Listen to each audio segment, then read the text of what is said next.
Assalamualaikum warahmatullahi wabarakatuh.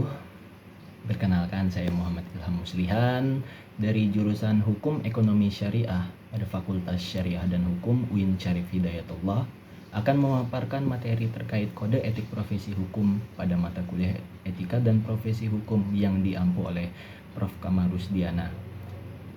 Sebelum mengenal kode etik setiap profesi hukum, kita perlu mengenal apa sih kode etik itu? Nah, kode etik itu merupakan suatu sistem norma, nilai, serta aturan profesional secara tertulis dengan tegas yang menyatakan mana yang baik dan juga mana yang benar, serta apa yang tidak benar dan juga tidak benar bagi seorang profesional. Norma-norma yang diatur dalam kode etik ini jika kita telaah merupakan norma-norma yang berasal dari lingkungan atau organisasi profesi itu sendiri yang tidak dipaksakan dari luar, sehingga kode etik memiliki kekuatan mengikat bagi profesi tersebut yang tidak dapat mengikat bagi masyarakat secara umum dan berlaku ke dalam. Nah, kode etik juga merupakan bagian dari hukum positif tertulis. Tetapi perlu kita ketahui bahwa kode etik profesi tidaklah sama dengan undang-undang. Keberlakuan kode etik profesi semata-mata berdasarkan moral anggota profesi, berbeda dengan undang-undang yang bersifat memaksa dan dibekali sanksi berat bagi yang melanggar. Seorang ahli profesi yang melanggar kode etik profesi menerima sanksi dan atau denda dari induk organisasi profesinya. Nah, sedangkan pelanggaran terhadap aturan hukum atau undang-undang dihakimi atau diadili oleh lembaga peradilan yang berwenang untuk ini. Nah, selanjutnya yaitu berikut ialah beberapa profesi hukum yang ada di Indonesia. Yang pertama yaitu ada hakim. Hakim itu apa? Nah, hakim adalah pejabat umum yang diberikan wewenang untuk dapat mengadili, memutuskan perkara-perkara yang tidak bertanggung dan memimpin perkara hukum yang diajukan ke pengadilan dan mahkamah. Profesi yang kedua yaitu adalah jaksa. Jaksa adalah pegawai pemerintah dalam bidang hukum yang bertugas menyampaikan dakwaan atau tuduhan di dalam proses pengadilan terhadap orang yang diduga telah melanggar hukum. Selanjutnya, profesi yang ketiga yaitu pengacara, advokat. Nah, ini ada yang nyebutnya pengacara, ada yang juga yang nyebutnya advokat. Sama aja sebenarnya, nggak apa-apa mau disebut sebagai pengacara ataupun advokat. Nah, dalam praktik juga dikenal dengan istilah konsultan hukum. Nah, jadi dia sebenarnya pada dasarnya itu dia adalah seorang konsultan hukum. Kalau sudah masuk ke dalam pengadilan, dia disebutnya sebagai pengacara atau advokat. Nah, tapi kalau misalnya di luar itu, misalnya kita sebagai orang yang ingin gitu ya mendalami hukum, terus kita terhadap hukum sesuatu, nah kita bisa bertanya-tanya kepada seorang konsultan hukum ini, gitu. Nah, advokat itu dapat berarti seseorang yang melakukan atau memberikan nasihat dan pembelaan. Nah, pembelaan ini dengan maksud mewakili bagi orang lain yang berhubungan dengan penyelesaian suatu kasus hukum. Yang keempat yaitu ada profesi polisi, bertanggung jawab untuk menjaga ketertiban dan keamanan pemerintahan serta masyarakat dalam menegakkan hukum dan mencegah pungguh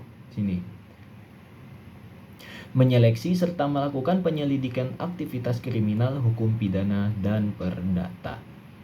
Yang kelima yaitu adalah notaris, orang yang memiliki kekuasaan khusus sebagai Yang kelima itu adalah profesi notaris, orang yang memiliki kekuasaan khusus sebagai subjek hukum. Nah, dalam profesinya mereka memiliki kuasa untuk mengesahkan berbagai dokumen penting seperti surat perjanjian, akta, surat wasiat, kontrak, dan lain sebagainya. Yang keenam, nah ini konsultan hukum, sama aja sebenarnya profesinya kayak tadi advokat. Nah, tapi tugasnya itu beda-beda. Kalau misalnya di dalam pengadilan tugas advokat itu ini, kalau misalnya mereka lagi di luar pengadilan sebagai konsultan hukumnya, ini tugasnya memberikan pengarahan kepada klien mengenai hal-hal yang berkaitan dengan permasalahan hukum. Sebagai konsultan, nah ataupun corporate lawyer, kalau misalnya di dalam suatu perusahaan gitu pasti ada yang namanya corporate lawyer gitu. Nah, tugasnya untuk memberikan pengertian kepada klien mengenai dasar-dasar hukum. Secara khusus, konsultan hukum berfungsi sebagai penasihat hukum, namun tidak mewakili klien di pengadilan atau menawarkan layanan litigasi seperti yang dilakukan oleh pengacara. Itu ya, tuh berbeda fungsinya sebagai penasihat hukum maupun sebagai pengacara.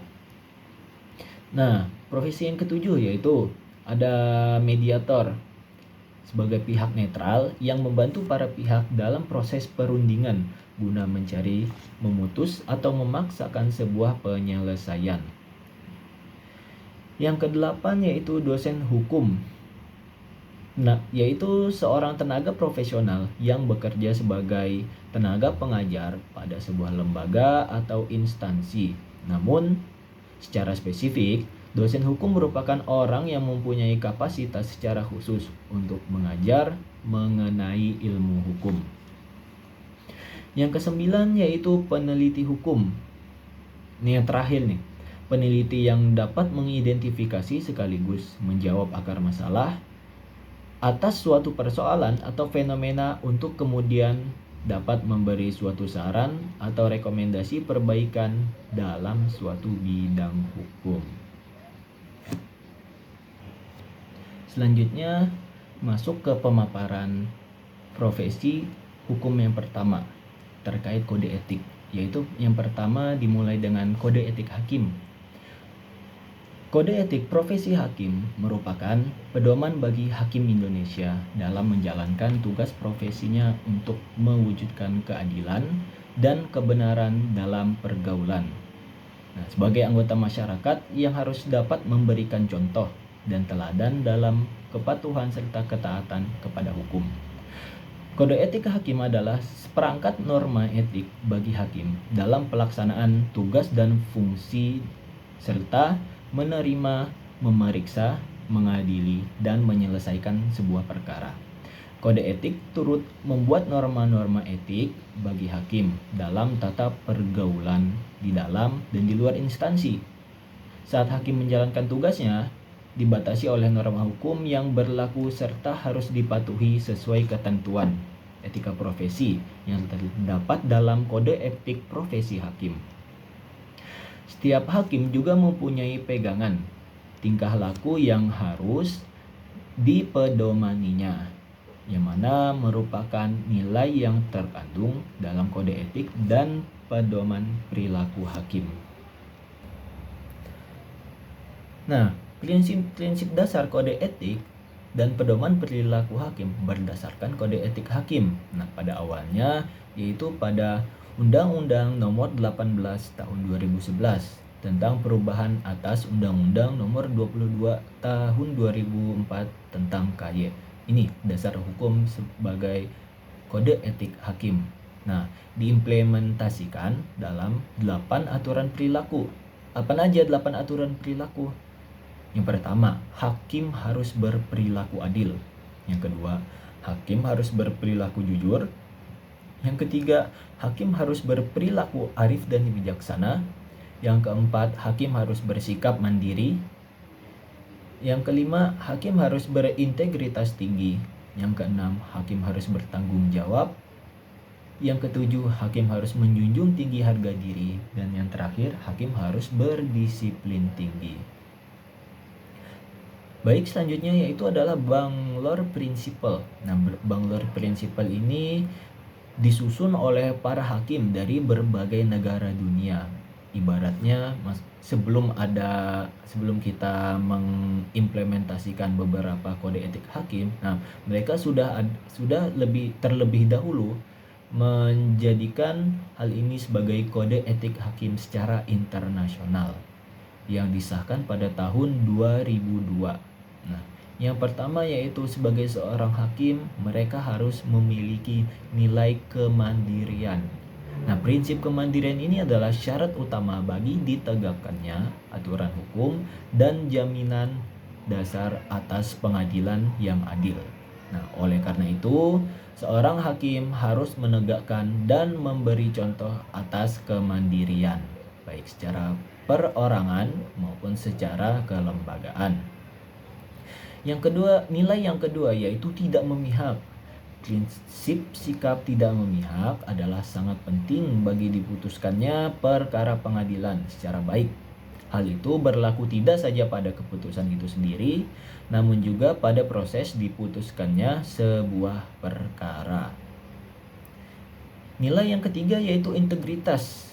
Nah, prinsip integritas adalah hal yang paling penting dari keseluruhan nilai. Karena dalam pelaksanaan jabatan hakim, apabila seorang yang berprofesi sebagai hakim tidak memiliki suatu integritas, maka dia kemungkinan besar tidak akan bisa menjaga hak dan kewajibannya sebagai seorang hakim. Ya kan yang namanya setiap profesi pasti bakal ada hal yang harus dikerjakan, hal yang harus mereka tidak kerjakan atau dilarang untuk mengerjakan ini itu. Nah, ini kalau misalnya dia berintegritas tinggi terhadap profesinya, kemungkinan besar dia akan dalam pelaksanaan jabatan hakimnya akan lancar. Tidak ada kritik terhadap apapun, kinerjanya akan membaik. Itu pentingnya nilai integritas dalam berprofesi sebagai seorang hakim. Yang keempat yaitu nilai kesopanan. Prinsip kesopanan dan penampilan ataupun sopan santun, nah sangat penting juga dalam kinerja dari semua kegiatan seorang hakim. Nilai yang kelima yaitu nilai persamaan. Nah, prinsip yang menjamin persamaan perlakuan kepada semua pihak. Nah, ini maksudnya persamaan ini setiap pihak yang diadili di suatu pengadilan manapun ya ini. Nah, mereka harus memiliki standar yang sama, hak yang sama, kewajiban yang sama, kesetaraan yang sama. Nah, jadi kita sebagai seorang hakim tidak boleh memilih kepada pihak yang satu ataupun kita berpihak kepada pihak yang kedua. Nah, itu tidak boleh. Nah, itu. Karena inilah nilai persamaan ini, prinsip menjamin persamaan perlakuan kepada semua pihak ini ada. Gitu ya. Nah, dan yang terakhir yaitu nilai terhadap atas kecakapan dan ketekunan. Nah, prinsip kecakapan dan ketekunan adalah salah satu persyaratan utama di dalam pelaksanaan jabatan kehakiman. Nah, pada tahun 2009, Kode Etik dan Pedoman Perilaku Hukum atau KEPPH ditetapkan dengan ditandatanganinya surat keputusan bersama dengan nomor 047-SKB-4-2009 sama juga dengan nomor 02-SKB-P.KY Peraturan Komisi Yudisial _4-2009 tertanggal 8 April 2009 mengenai Kode Etik dan Pedoman Perilaku Hakim oleh Ketua Mahkamah Agung dan Ketua Komisi Yudisial. Nah, ini dasar hukum Kode Etik Profesi Hakim. Nah, ditetapkan dan berlaku sejak tanggal 8 April 2009. Nah, namun pada tahun 2012 terbit peraturan bersama Ketua Mahkamah Agung RI dan Ketua Komisi Yudisial RI dengan nomor 02-PB Peraturan Bersama _MA Mahkamah Agung _9-2012 dan dengan nomor 02-P.KY Peraturan Komisi Yudisial _09-2012. Nah, ini tentang apa? Tentang panduan penegakan kode etik dan pedoman perilaku hakim yang ditandatangani Mahkamah Agung dan Komisi Yudisial tanggal 27 September 2012. Pada awalnya yaitu dengan kode etik nomor 047. Kemudian pada tahun 2012, nah itu berubah lagi tentang kode etik yang telah diresmikan pada tahun 2012 ini. Nah, etika berperilaku adalah sikap dan perilaku yang didasarkan kepada kematangan jiwa yang diselaraskan dengan norma-norma yang berlaku di dalam masyarakat. Implementasi kode etik dan pedoman perilaku hakim dapat menimbulkan kepercayaan atau ketidakkepercayaan masyarakat kepada putusan pengadilan. Pada akhirnya, kode etik dan pedoman perilaku hakim ini merupakan panduan keutamaan moral bagi hakim, baik dalam menjalankan tugas profesinya maupun dalam hubungan kemasyarakatan di luar kedinasannya. Nah, selanjutnya yang kedua terkait kode etik ini ada kode etik Hakim Mahkamah Konstitusi. Dasar hukumnya Peraturan Mahkamah Konstitusi Republik Indonesia Nomor 02 PMK Peraturan Mahkamah Konstitusi _2003 tentang kode etik dan pedoman tingkah laku hakim konstitusi. Ada apa aja sih kode etik hakim konstitusi itu? Nah, di sini sebenarnya banyak. Ini tertera dalam, kita ambil intinya aja dalam pasal 2 di sini terkait kode etik Hakim Mahkamah Konstitusi.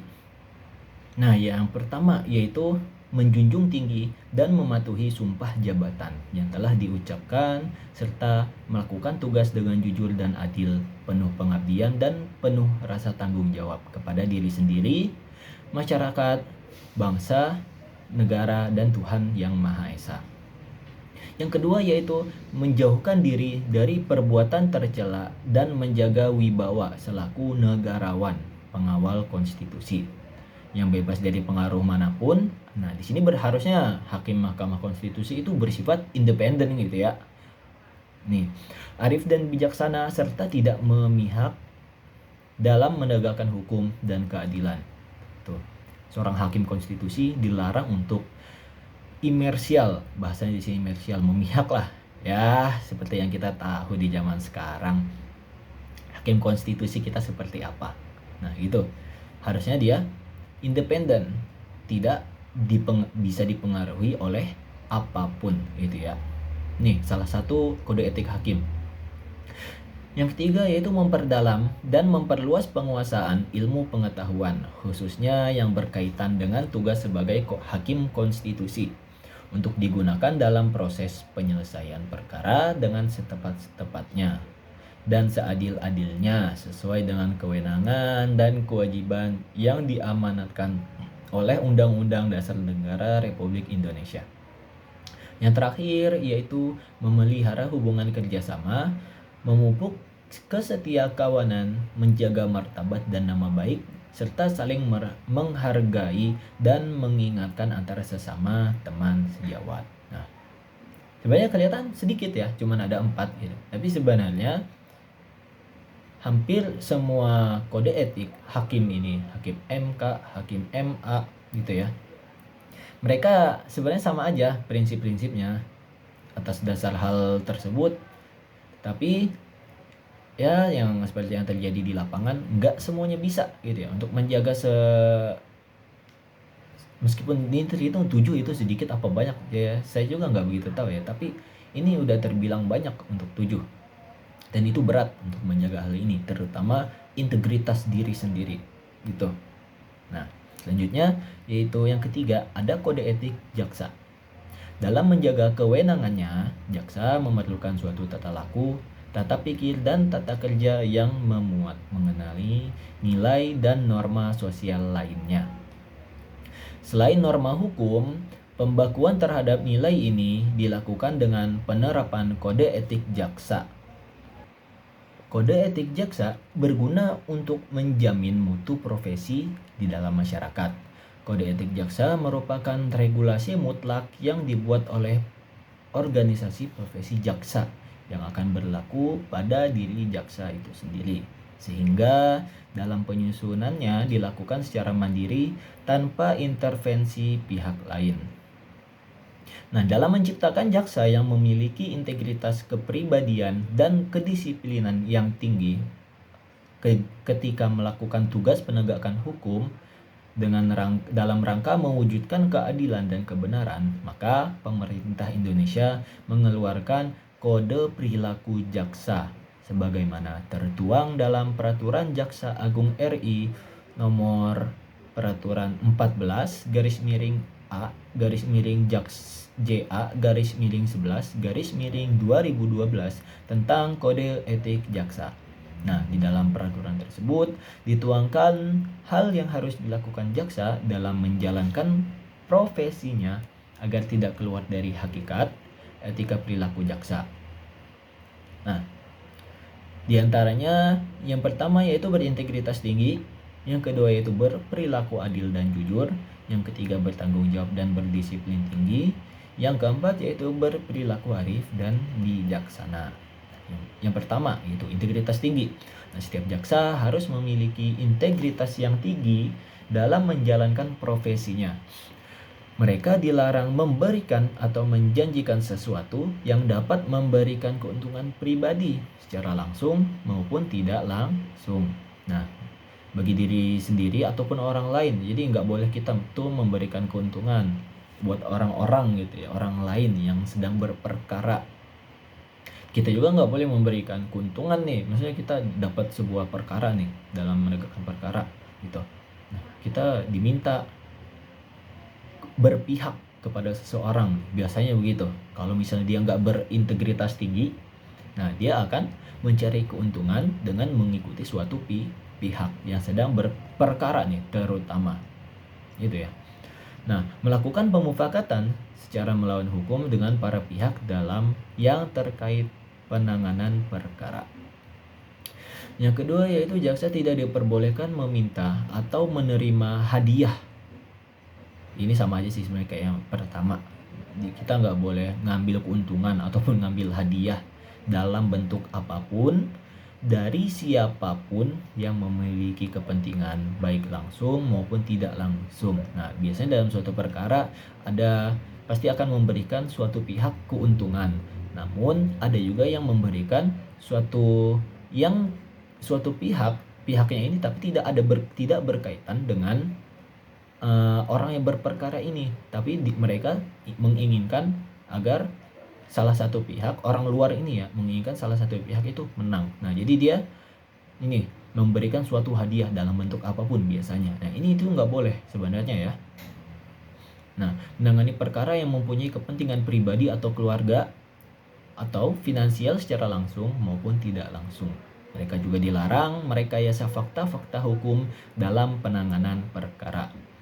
Yang ketiga, bertanggung jawab dan berdisiplin tinggi, yaitu menggunakan kewenangannya untuk melakukan penekanan secara fisik atau psikis, menggunakan barang bukti dan alat bukti yang patut diduga telah direkayasa atau dipercaya telah didapatkan melalui cara yang melanggar hukum, memberikan perintah yang bertentangan dengan norma hukum yang berlaku.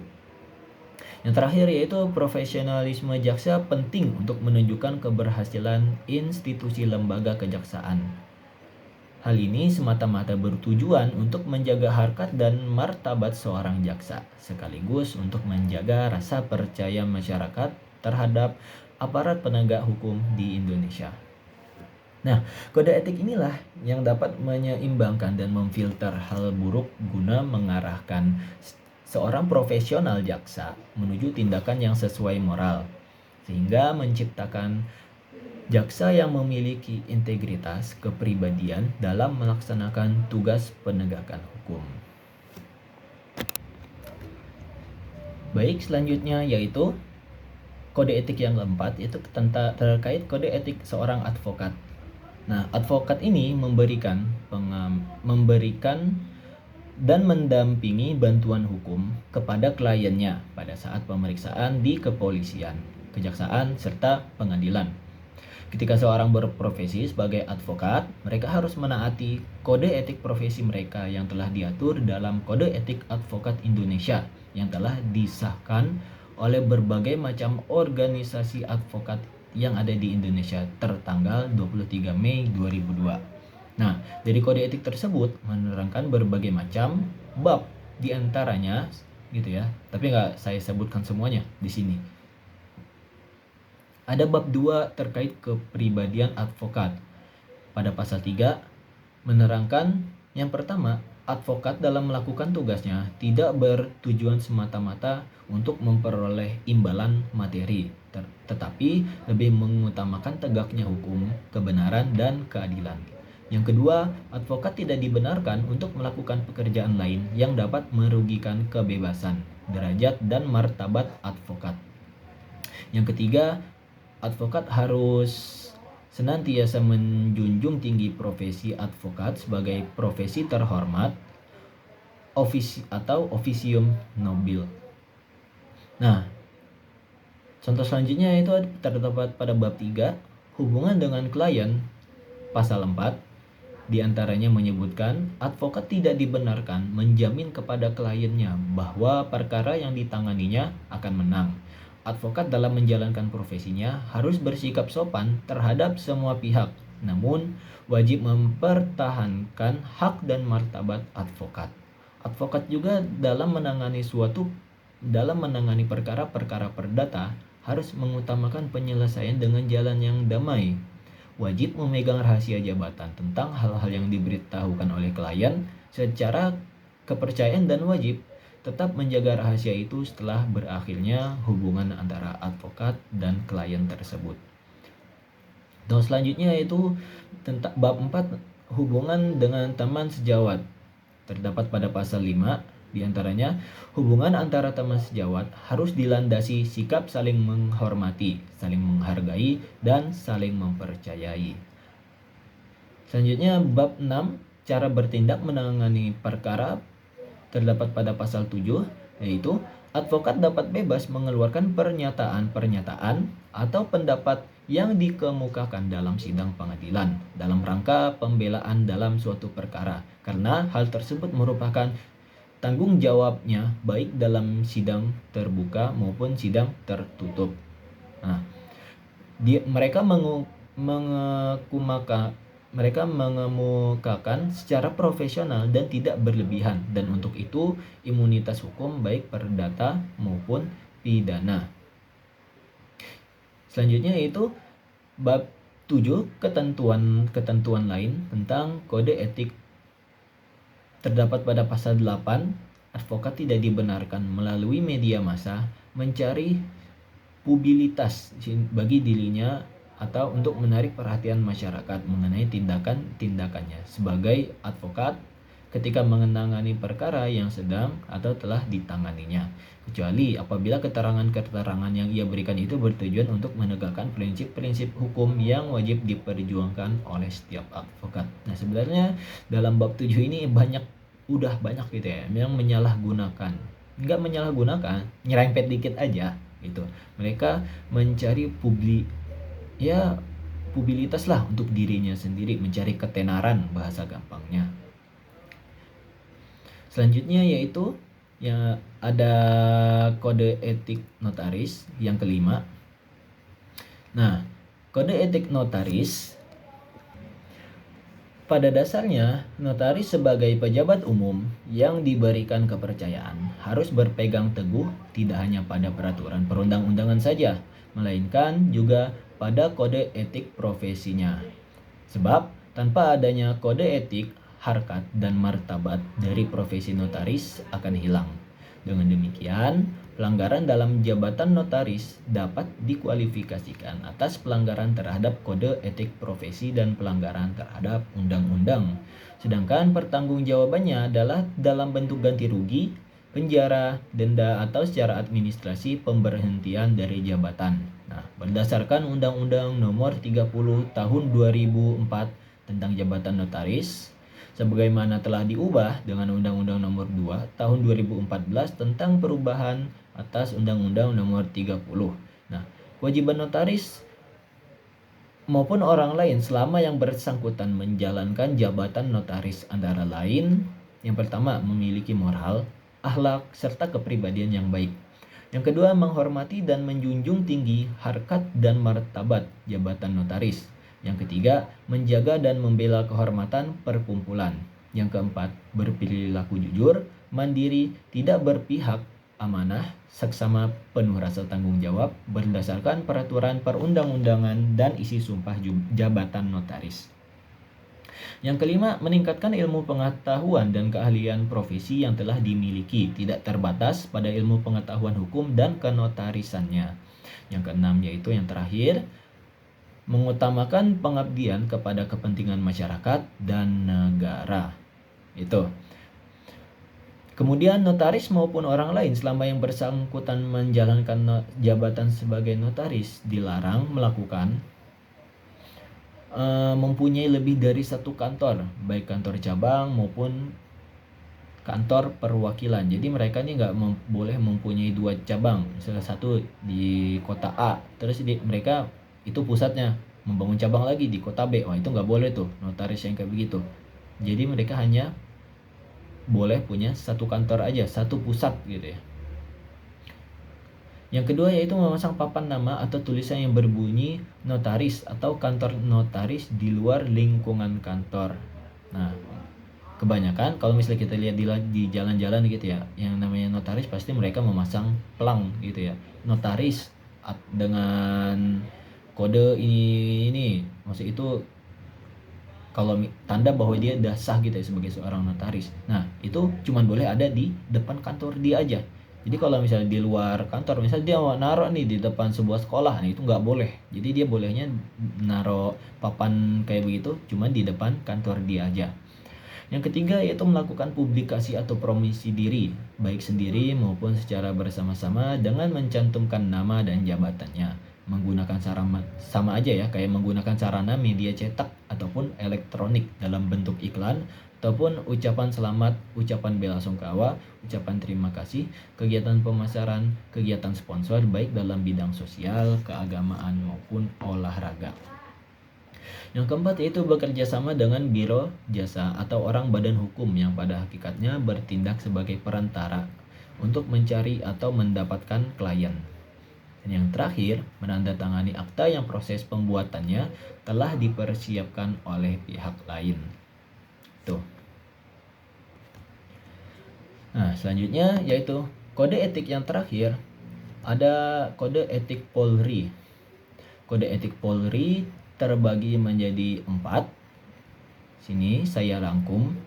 Berdasarkan Peraturan Kepolisian Negara Republik Indonesia Nomor 7 Tahun 2022 tentang Kode Etik Profesi dan Komisi Kode Etik Kepolisian Negara Republik Indonesia. Kode Etik Polri meliputi yang pertama yaitu etika kepribadian, yang kedua yaitu etika kelembagaan, yang ketiga yaitu etika profesi, dan yang terakhir etika hubungan dengan masyarakat. Yang pertama, etika kepribadian mengatur perilaku anggota Polri dalam kehidupan pribadi dan bermasyarakat. Menganut dan menyebarkan agama dan kepercayaan yang dilarang oleh pemerintah. Itu yang pertama. Yang kedua, mempengaruhi atau memaksa sesama anggota Polri untuk mengikuti cara-cara beribadah di luar keyakinan.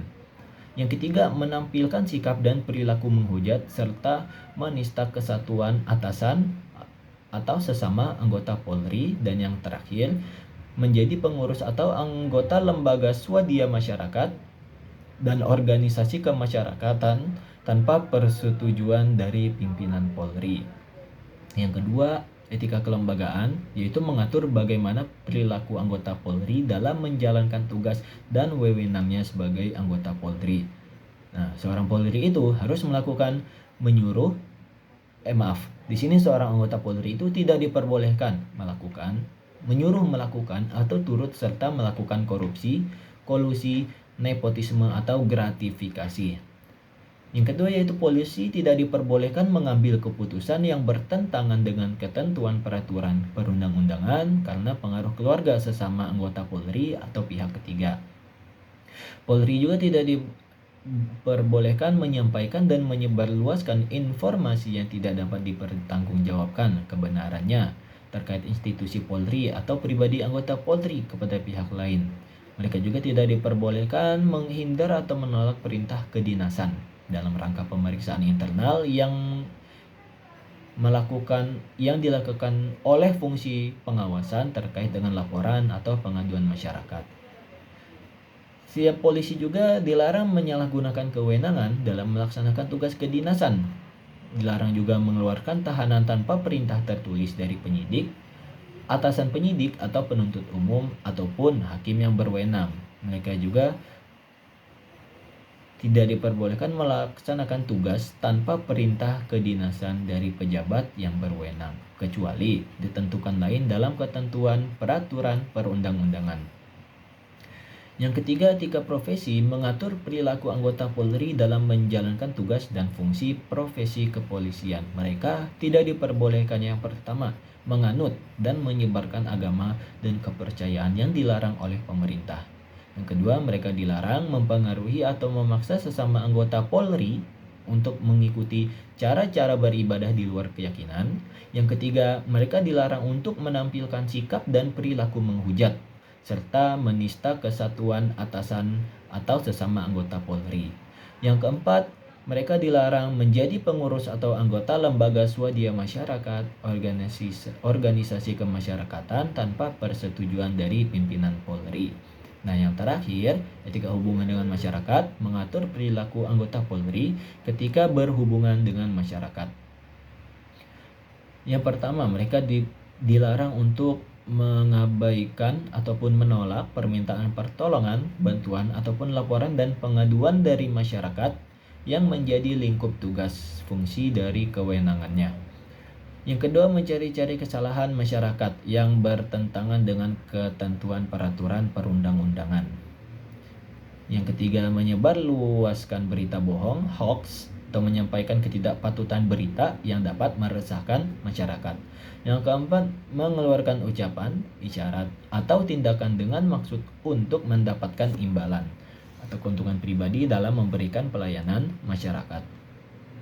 Yang kelima, bersikap, berucap, dan bertindak sewenang-wenang sehingga mempersulit masyarakat yang membutuhkan perlindungan, pengayoman, dan pelayanan. Mereka juga dilarang melakukan perbuatan yang dapat merendahkan kehormatan perempuan pada saat melakukan tindakan kepolisian. Dan yang terakhir, mereka juga dilarang membebankan biaya dalam memberikan pelayanan di luar ketentuan peraturan perundang-undangan. Mungkin sekian apa yang dapat saya sampaikan, kurang lebihnya mohon maaf. Terima kasih. Wassalamualaikum warahmatullahi wabarakatuh.